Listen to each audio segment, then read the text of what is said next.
Ja, god ettermiddag. Vi befinner oss nå i Åspaugveien, krysser Blåbærveien, kommunale boliger her borte. Så ser vi at vannet fosser. Et lite rømskjøl her. Så ser vi da at benken fungerer her. Her er et drive som vi setter på plass etter hvert. Se der, ja. Her ser vi. Vannet renner under den sikringen her til gangveien.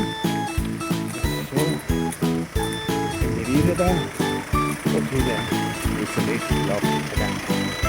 Det er vel ganske fantastisk.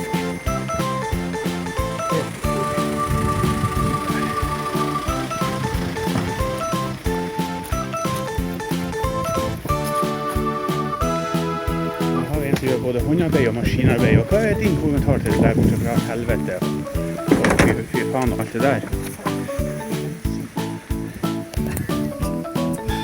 Ja. Det var dårlig patent der.